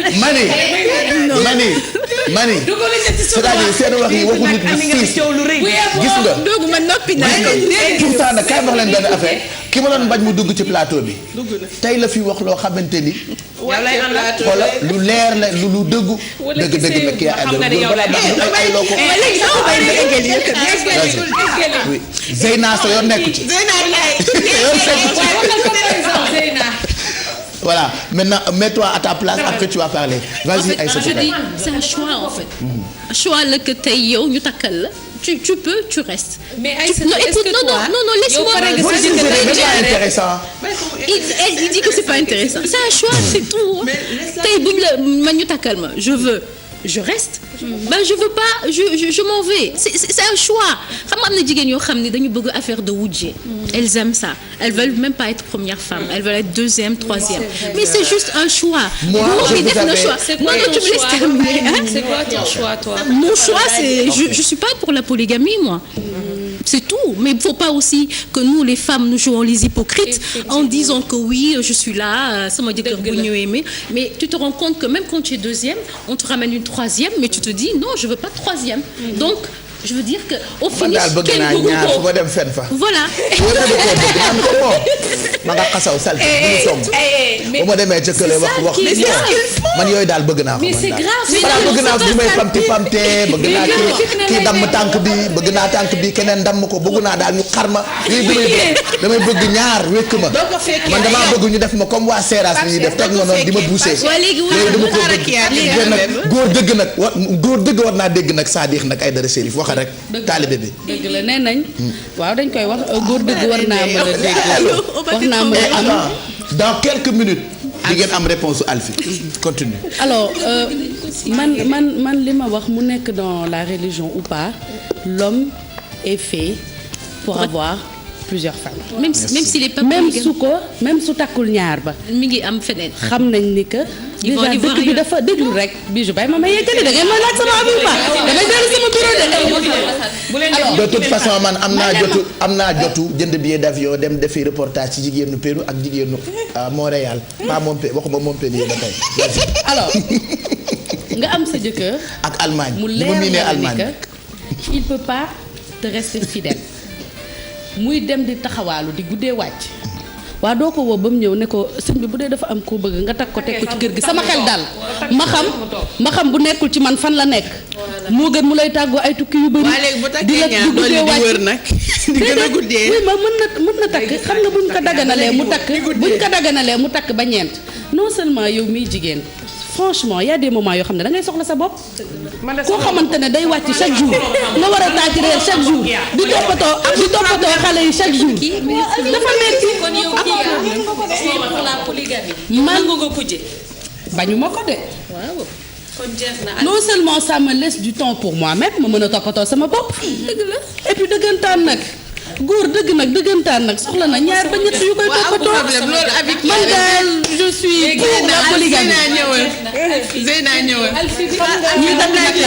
Alfie. Mesdames, Messieurs, très chers téléspectateurs, dans quelques minutes la réponse de Alfie. Merci beaucoup Aïdara ñu ngi lay gërëm bu baax. merci de yow ci xalaat. waaw Pape Cheikh xam nga soo xasee ba dugg ak boo duggagul c'est différent fi mu nekk nii tous les bons sont pris yéen da ngeen dugg moo tax ngeen wax waaye suñu genre gi nekk ci rang pas de touche bi. waaw option yeneen yi foo ngeen xool ko. waaw ci rang lañu bokk te ñu am solo yeeg ñi baax ñeeg. non sérieux ñëpp ils sont déjà pris ba pare. waaw léegi nag tamit nag. non casting bi mun na egg. mun nga casting dinañ la castingal. day casting boobu ba léegi ñu ngi casting te gisuñu bu dispo. voilà donc il faut que ñoom ñi ci d'accord deuxième place moo am kon dee leen ñu suuf nekk ci banc de touche. voilà dañuy mujjee. ça c'est la vie de la femme célibataire. Maïmouna. dafa am benn jour dafa am xale bu góor bu ko doon laaj ni ko lan moo neex ci polygamie mu ne ko boo nekkee góor nga dem sa kër bàyyi fa dépense junni am benn jabar mën nga wàcc ñu tegal la couscous wala macaroni mu ne waaye boo amee ñaari jabar joxe fu nekk 1000 francs chaque jour boo wàccee ginaar ngay lekk. dëgg la de parce que xare la. boobu égoïsme. xare la. boobu égoïsme donc man en fait am na affaire yu bëri yoo xamante ne. balaa nga joxe opéra yow tamit balaa nga joxe. bala ngay boucler nag. doo annoncé Alfie après nga doog a tëj. damaa bëggoon tëjee Alfie rek Alfie demal. waaw man nag. tegal torchon bi. xam naa ni monsieur Félix dafa ñàkk chance ndax ba ñi takk sëy ya ca aras bañ ne Alfie moo yëkkati loxoom. fa la ñàkkee chance nag. du ma bokk du ma partagé. ma yew ma. léegi nag bu fekkente ni nag polygamie dañ ko santaane ci diine man je suis d'accord que moom mu def condition yi diine santaane yëpp. merci bu ci paree ma bàyyi ko mu jël deuxième femme.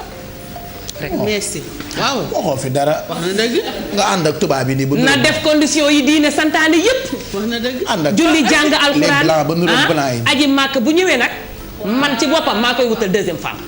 mais mënuloo jël aji màkk et tout ça. na jàng alxuraan ba pare di julli waxtu juróom. di génnee azaka te dem màkk ba pare Ricardo bu fekkee mi ngi may dégg. bu ñëwee man maa koy wutal deuxième femme. parce que moo gën ñu teg ko ci diine rek. waaw mais mënuloo waaw naan diine da koo wax te li diine wax yëpp. loolu rek lañ ci dégg. c'est vrai en plus. ah mais aussi. à partir du moment que diine li mu wax yëpp peut-être. loolu rek la ci góor yi di dégg. léegi yow koy xeexal mel ni Ricardo fi la ne sa jëkkër dafa nekk ci télé. ñu nekk ci ginnaaw ñii di ko topp. léegi sa jëkkër ji ngay menacé de mort. ñii di ko topp ci ginnaaw. waaw am na de groupe de man xam naa ci 5 yoo xam ne ñii di ko ay xale yoo xam ne yeewuñu fajar dem defi émission. garaawul ñoom du ñu liggéey sax. garaawul guddi gi nuyu naa dañuy leen yendoon nelaw. nuyu naa xale yu dul gis naaj. 5 ragal ñu ma gis leen naaj. xale yu pulpeuse. ragal ni kuy sangoo meew ëppal ba bëgg a dee.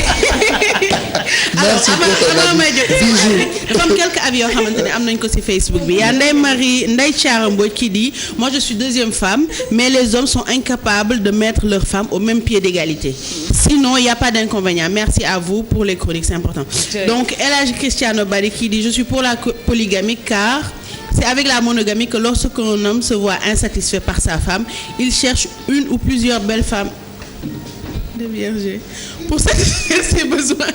léegi yaa Fatima Coulibaly qui dit man dëgg laay wax bëgguma ko ci nii wala ci ne le déséquilibre rek lay andi ci sa xol ak sa couple sans le vouloir on peut devenir un diable. j'aime pas et je le souhaite à personne yàlla na ma sori. et on finit par Mame Fatou Dieye qui fait moi perso je suis pour mais li ma ci ragal mooy maraboutage yi. les sénégalaises moom pour ñoom. mujjee sëriñ rek la loolu rek laa ci ragal. malheureusement man en fait je suis contre pour plusieurs raisons. parce que d'habitude boo dee gis famille polygame en général seen doom yi suñu màggee même si les pères ont tout fait pour que xale yëpp nekk benn am cohésion y aura tout le temps benn séparation boo xamante ne yaay yi dañ koy def. parce que quoi qu'on puisse dire nit booy wujjeeg moom déjà boo nekkee première suñu la nee deuxième a ngi ñëw jéppi nga ko d'office. Après moi, je voulais juste dire aussi pour être sérieux, je suis très d'accord avec Aïssatou Paye Fall. Oui, je voulais juste porox ndol le potox lu tuuti rek. L'islam n'impose rien, c'est un choix. C'est juste un choix. C'est un choix autant pour oui, c'est juste un choix. L'islam n'impose rien du tout. En plus buñ la nee wujj ngi ñëw ba nga boo nekkee première jéppi nga deuxième bi. boo nekkee deuxième bi yaa ngi ñëw pour concurrencer première bi.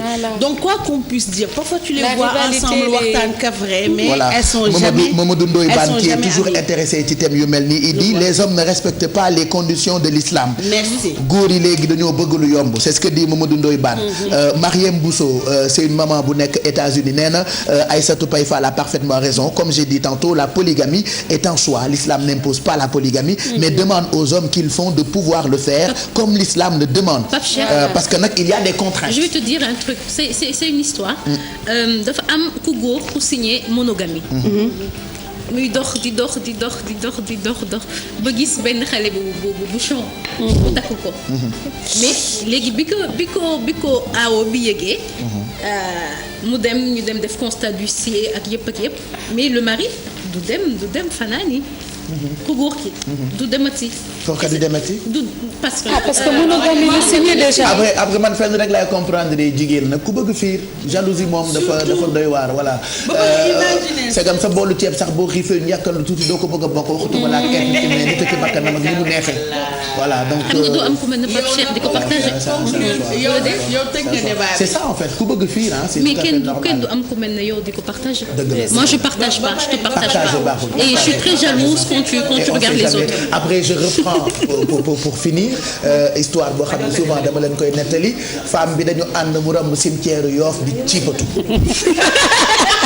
femme bi romb cimetière bi di ciipatu di ciipatu topp néew yi di leen ciipatu di ciipatu cimetière bi waaw mais ñun tam ñu tiit quoi parce que defuñu ko dara mu romb buntu cimetière rek naan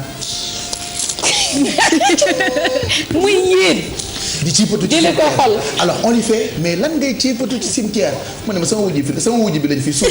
kon nga xam ni c'est grave. mu ne wujjam bi lañ fi suul moo tax ba léegi muy ciipatu ce qui veut dire que moom mu ngi wujje ba c'est fou quand même. ay traumatisme lay indi quand même. Justement su fekkoon ne à chaque fois il y a des histoires qui se passent bien il y en a peut-être un mais c'est très rare mais en général am na ay jigéenu jàmbaar yu yàgg c'est très rare mais d'habitude ci histoire polygamie ça se passe toujours mal les femmes sont fatiguées comme Maïmouna li mu wax dañ leen koy imposer alors que ku góor ki dafa am choix donc pour ou contre la polygamie le choix est ouvert à tout le monde mais ñun moom on dit non wax nañ sunu at bokkum du yomb. Je rappelle que micro trottoir bi nga xam ne ni def nañ ko joxe avis wu nit ñi di ngeen ko amaat ci YouTube bi wala suñu site bi merci beaucoup Bijou si ay coow lay indi chaque semaine ñu koy waxtaanee continuer seen discussion ci Facebook bi pour dernière partie Yeewu Leen bi ca kanam daañu invité Gorgui Ndiaye nag di doomi Lébu Sénégal yëpp bëgg ko ginnaaw bi mu fi tojee ci ñaari at yi dafay dem nag def tournée italienne on parlera de ces dates alors waa Italie gëm naa ni yéen a ngi préparé pour accueillir ko il viendra ci plateau bi ci Yeewu Leen Plus bi et puis ca kanam Alfi li nga ñuy toggal fàttaliwaat ni lu mu tudd xëy na boo ko toggee yàqal ko Ricardo juróomi xale yi ma xam yi nga xam ne du ñu gis naaj. non garaawul man bu nga leen yàqal ñoom. de toute façon son mari me fait tout le temps day bàyyi ba jabal di tourne mu ne mais pour ce que tu m'avais dit là. ce que tu m'avais promis. donc je sais pas Pape Cheikh ndax mën naa wane assemblage bi après ma ñëw ci explication très rapidement parce que waaw après ma expliquer parce que dama ko war a dugal ci frigo bi. donc juste wane ko ni biscuit bi ma defaroon dama ko xaaj ñaar. donc benn baa ngi nii ci fond bi. crème pâtissière bi tamit dama koy jël laataa bi ma defee chocolat bi ba pare donc damay jël crème pâtissière bi def ci moitié bi. donc jël beneen couche biscuit bi nga xamante ne moom moo nekk nii à côté maanaam ma étaler crème bi. toujours ci cercle bi parce que moom moo ñuy permettre quand même ñu tenir crème yi nga xamante ne moom la ñu def ci fond wu biscuit bi. donc li ci desaat dañuy nappe chocolat bi ci kanam ak ci ginnaaw. maanaam devant ak derrière. donc moom tamit dugalaat ko ci biir fond wu cercle bi nga xamante ne moo nekk ci biir terminé ak crème pâtissière bi. donc sànni ci ay morceau chocolat ci kaw. donc ci kanam bu ñu ñëwee dinaa leen wax naka laa def ba am tegle boobu. pourquoi tu n'es pas simple pourquoi ay devant ak derrière pourquoi yow doo wax ay phrases yu normales. Pape ici c'est devant parce que tey ci suba déjà fajar teel nga indi ay dijj ak dëgër. pourtant du man maa ko andi de dama ci commenter rek. mais ki ko indi benn yoon la ko wax yaa ci insisté yaa ko yaatal. yow lu ñu fi mënti wax bu dee déli la da nga koy araw mooñ ko fonde ko. kon yow xam nga ne ci déli nga dëkk. waaye ci yaatal déli nga dëkkee yow homicide volontaire ngay def ci télé bi. Serigne Saliou mu Alaaji Baara suñu Serigne boobu nee na wax nga dëgg comme sama Serigne nag d'accord na ak yow ci sa avis je serai obligé ma d'accord ci 9h59 on va finir cette partie ak li nga xamee ni moo jëm ci revue de presse bi mais comme depuis hier nii laa koy accueillir.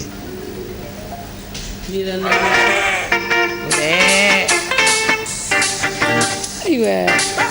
fii ba ngénte li passé chaque jour ne nii laa koy accueillir fii ba ngénte li passé rek te kat balaa maa ne dafay timide lu yaruwul timidul wow na bët dara safu ko sikk na doy na waar te gaaw na. te nee na ku ñëw ci ngénte li mu may la weekend. te gaaw na laa wax déggoo li ma wax gaaw na salaamaaleykum maaleykum salaam xaat waaw fukk waaw. sama rakk ji ma wéttali nee na ku ñëw ci ngénte li mu taral la may la weekend man de rag naa sax dama am caméraman boo xam ne sama rakk la sama xarit la Mbaye Diouf of la tudd kii dama bëgg mu nekk animateur sax sama rakk ji daal dafa dégg moom dafa may tontu voilà salaamaaleykum maaleykum salaam xaar voilà fukk ñu ngi leen nuyu Mamadou Mohamed Ndiaye kon madame Ndiaye. Pape maa ngi lay fay. Massa Thioro. jërëjëf. ay da ngaa génn néeg. te ci génn mais qu'est-ce que ça te fait tu sais que génn néeg moo gën a neex ci sëy man loolu moom ma gën a neex loolu moom ma gënoon a neex quand j'étais marié c'est-à-dire boo génnee néeg tu es libre. di def lu la neex. man diggante accouchement arrivée de bébé préparatif de génte. waaye maa ngi lijjanti laa koy wax parce que maa ngi ci yeneen. bis bu jot ma dem ca tabalay ba sa pet du joor jour pour jour c'est qu'est-ce que ça te fait de génn néeg vraiment. waaw fan yii daal impression. yow moom waajal jaruma laaj léegi nga xam ni ma ko dundee. Mohamed noo ko dundee. sant yàlla rek. Kumba nag mu ngi lay wër. déedéet kay. woo na ma démb téléphone nee na ma danga koo nax nee na Mohamed daf maa trompé histoire de te xam nga Kumba nii la toll. noo déet Kumba. mer na de elle est fâchée. loolu garaawul. jamonoy ngalax gi dana woon naa participer te yoruma. ay mbaat loolu moo tax nga def ko li mu ko def. Kumba ba léegi yamal ci man. revue de presse bi Modou Ndiaye waaw. ana Daba Diakhaté. kooku sa yaay doo ko la yaay. waaw déet doo ma tontu rek wax la fi ma jëm. waaw mu ngi fi. nekk na waaj mën naa mu bokk ci turandoo yi. na waaj waaw kon nga xam ni moo mën a musóoru. du la tereet de ay musóoram nag day gudd da ngay foog ni kii borom alal la sama yaay bu génn ci xew da ngay foog ni kii mooy meeru milliardaire yooyu. fekk poset ba ay ñaari téeméeri ci nekk ñeenti téeméer mu si bëgg sama yaay gën a neex sur terre yenn saa yi mu sañse ba am ba sama oto ba dem da ngay foog ni kii xaritu première daal fekk yorul mooy tuddee ko mais boobu di musóoru te xees te rafet nii bëti ndaw fu ngeen ko séenee rek bu leen ko woyaat yorul. non dama bëgg a dissuader rek daa bëgg daa bañ ma tuddee ko. boo demee musóoram bi nga gis Grand Théâtre te soirée ji bi dara ba foog ni meeru riis yooyu la yorul de. Mohamed Ndiaye jërë ngeen jëf. ayca Pape ba max ma. ayca jërë ngeen jëf. nañu door ak l'observateur ubbi ko xëtam mu njëkk Sénégal Airlines le crash noonee la yéenekaay bi xëyee du nag roppalaan bu daanu mais ci gàttal compagnie bu daanu la Sénégal la yéenekaay bi bëgg a wax foofee état bu Sénégal moo jël dogalu daal di dakkal kon lii di yëngu-yëngu yi Sénégal Airlines ndax daal dañu dem ba àttatuñu compagnie bi démb la ñu ko xamle bokk na ci 65 milliards yoo xamante ne ji kon gaañ amee nañ ko ne bor leneen loolu it journal bi xëy nañu ko xamal moo di nguurug Sénégal mi ngi ci pexe ngir taxawalaat beneen compagnie boo xamante ne ji mooy wutu Sénégal Airlines ba tey ci xët mu njëkk observateur ñoo nga fay gis kàddu yi Serigne Mboup mooy administrateur bu Sénégal Airlines muy xamle ne nguurug Sénégal ak dogal bi mu jël jëm ci kon dakkal ay yëngoom moom administrateur bi ci gis-gisu boppam amul benn inconvénient boo xam ne gis nañu ko liggéeykat yi yëngu ci wàllu transport aérien ñoom gis nañu ci inconvénient ba sax tey ji danañu amal ab assemblée générale boo xam ne ci ni ñu ko l'observateur waxee ci la ñuy xool ban dogal la ñuy jël enquête dina kaay moom it xëy ci mbirum Sénégal Airlines boobee ak la mu ca jàpp benn titre sortie de piste pour Sénégal Airlines maanaam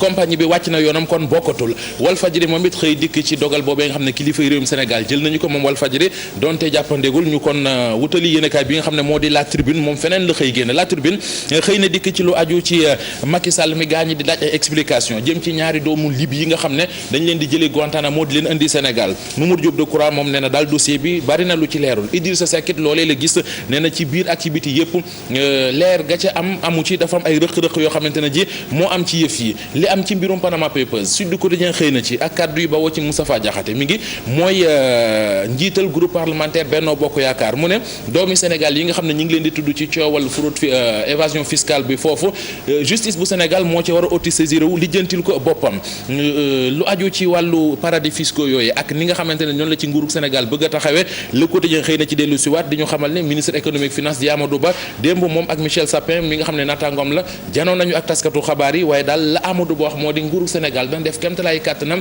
ngir dabu ji lempo yooyee te réewum France da ci fas yéene àndal moom la bëgg mu jàppale ko ci ngir kon ci xeex bi El Hadji Malick Gakou mu xëy amee xët mu njëkku la Sénégal moom ma ngay xeex ak ñi jiite réew mi ci kawi kàddu ci gàttal daal mboolem li gars yi di wax di ko ndamoo mu di taux de croissance économique bu Sénégal di wàllu mbay mi di wàllu PSE ak PUDC lépp moom borom grand parti weddi na ko nee na fii ci Sénégal lenn rek moo fi émerger muy wax ju bari loolu dong la mais émergence émagu fi lu aju ci wàllu bourse de sécurité familiale ak couverture maladie universelle El Hadji Malick Gakou gis ne politique moom moo ci laxasu waxtaane wàllu politique ak direct info mi ñëw ak ñun ci kii di Abdoulaye Wade ak Macky Sall référendum yi ñu weesu le journal bi di laaj ndax fi mu mujjee message bi ci askan wi yónnee ndax Abdoulaye Wade ak Macky Sall jàpp nañu ko bu baax a baax nañu dem ci grand place Pape xooli fa tiis yi nga xam ne am na fa ñu ngi koy waxtaane démb ba léegi mu di Bounama Touré maanaam Toubabou Dior mi génn àdduna grand place xëy ñu ko tàggee moom Bounama Touré di Toubabou Dior faatu na ginnaaw wopp ju ko tëraloon noonu lañu ko journal bi waxee beneen yéenekaay bu ci dikk moo di sunu lamb xëy ñu xamal ne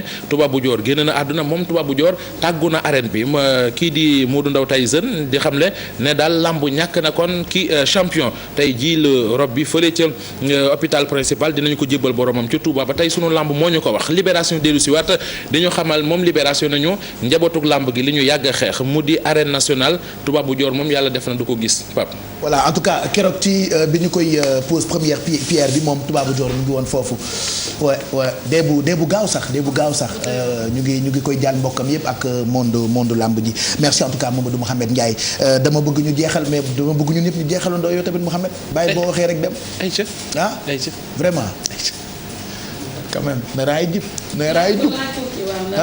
vraiment Mouhamed dégg naa da ngaa tëradi ci ban fànn ci ban fànn dañ ma ko wax rek da nga tëradi rek ci ban fànn tëradi daa bari fànn tëradi mooy ku dul tëdd sur place quoi da ngay bërëngu da ngay man mi saa da ngay tëddee ci kaw après ñu forale ci suuf ku la wax loolu madame Ndiaye moo ñu ko wax léegi man dong daal laa te daal tëdd ñu day xat donc nit amul droit bërëngu kon tëradi bi dalaa dab xanaa LFM moo ko jàng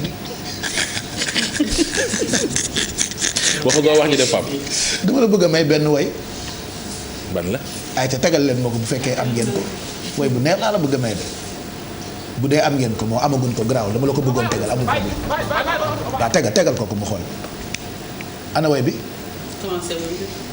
mooy dafa mel ni commencé woon na de bu fekkee amu leen ko c'est pas grave parce que 10 heures jot na. mën nañ ko xool wala. garaaw bàyyi leen ba suba garaaw. voilà merci jërëjëf merci beaucoup.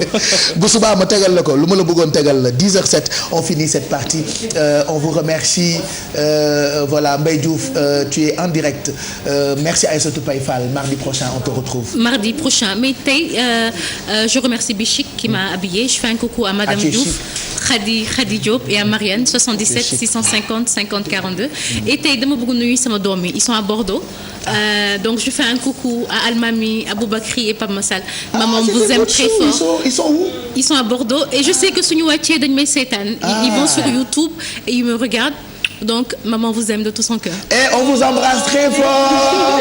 Aboubakri c'est ça? Almami et Pape Massal. Voilà on vous embrasse bisous. Merci Aïssatou Paye Fall mardi prochain on se retrouve toujours pour Yeewu Culture bijou kay joujou no Ibou joujou po. Pas de pou. Ok bijou kay joujou no Ibou bijou joujou alors. Bijou joujou. Bon que bijou alors. Voilà.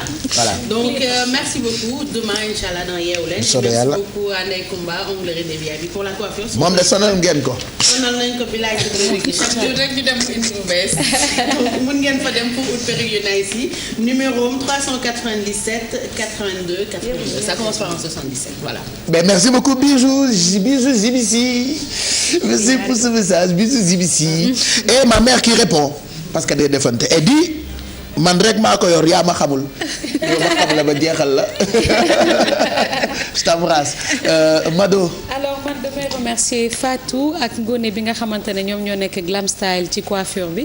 donc di remercier bu baax Daba Aaj borom Dorobe Fashion ci sañse bi seen numéro de téléphone. ni nga sonalee Daba Aaj jëwi. waaw moo ma bëgg rek fa xam ne nag maa ko jar itam. boo bëggee jaay rek donc c'est le 77 797 84 85 donc fee ci tali Liberté 6 extension tali Campenal bi. jàkkaarloog Juma Abassal. temps yi moom yow dañu war a waxal yow rek ci xale. voilà vraiment. bëgguma la catu mais je vois que tout le monde en parle presque taille fine bi. Mado xam nga cat baaxul. mais dama ko dégg ci nit yu bëri moo tax ma la koy yeggee quoi. oui tout le monde parle de ça yàlla la yàlla la fal cata. waaw ay bët moom des koy duufaleeg ay animatrices yu rafet comme li ñu am ci télé bi vraiment Youssou nag war na yokkaat li mu leen di fay. ah oui on a les plus belles animatrices journalistes présentatrices c'est-à-dire 20h bu Sara Cissé toogee wala Léa toog laaw la cat da ngay kontaan Fatou Kiné mi ci teint bu noir bi Fatou Dieng xale yu rafet yooyu bu ñu toogee nga kontaan Aïssatou Diop Fall sax léegi elle bat le beurre gis naa mu def minéem bu baax sama mag jooju la ma saas ma coono fay saas waaw ba sama rakk ji ma maquillé ko waaw du ngeen ci wax ba mu tooyal tuñ yi gis ngeen ko de taay moom di rubilo yu grave c'est ça en tout cas moi je suis rubilo je suis fier de ces filles qui travaillent ci télé bi parce que vous êtes toutes belles Guèye Bambalo waaw Pape Cheikh ma lay remercier di la jox wala boobu teint noir uy leen lii am na ci benn télé zappé leen essayé leen léegi concentré wul ci moom filmeel ma ko nga woon ma ko voilà maintenant dama leen di laaj changé leen télé yi jàpp leen ngeen vérifier je vous donne juste quelques secondes vérifier wane leen Maimouna kese ngeen xool ndax di ngeen gis lu mel ni 2STV RTS TNTV Golop TV léegi télé dañoo bëri ba xamante ne Ngulu Ngulu TV Rëmb TV Ruuru TV mais zappez un peu pour voir elles sont magnifiques mes femmes mes dames plutôt oui Maimouna Gueye Bambalo ba mardi prochain comme d'habitude je remercie Complexe Sophia Tata Fatlay pour la coiffure Tata Fatlay sonn na lool sama ndey jooju Amadou Boubacar di ko Coro Sarr ak maana Coro Sarr ak Bafu Coro Sarr sàq faat ma dem ba maa moom lañ daan jam muy ñëw alkatima Samba Code maa moom mooy borom jam yi ci raan léegi nii bu oto bi wàccee day dellu gàjjoon waaw fàttewuma tak sama mag ji Mado Glam by Style 552 39 70 voilà je rappelle que man je suis actionnaire là-bas 70 yàlla tere oui ak kan ak yow sama mag ju baax yi kontaan naa amaati incha kontaan naa mbokk ndeyam Fatim Gueye neex a fekk Belgique ma série sa jee Fatim Pendak la sukaabe borom fukki jabar ak ñaar ak juróom benn goro ay sata kon ak Samba ak Fan Mbaak bu xëy ak Joor juróomi li ngay di saa xewar seen baay ma série seen càmmin mooy sa maam maa la ko waxee jar na dara déglu yow fu ma la ko waxee nga ray ma juróomi junni en attendant Fatim di ko dégg booba ne woon léegi da nga may rey damay tàggoo te xam ne di nga ko def elle va me tuer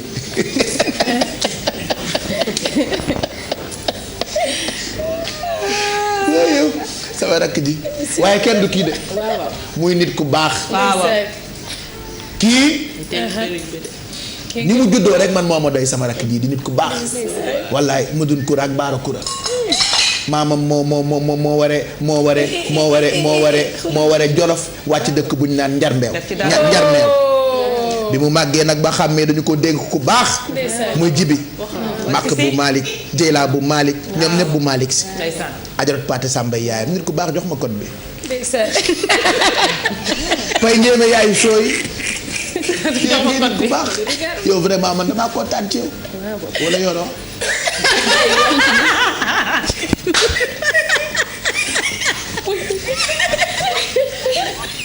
li tamit dëgg la lan la bon on prend une pause à tout de suite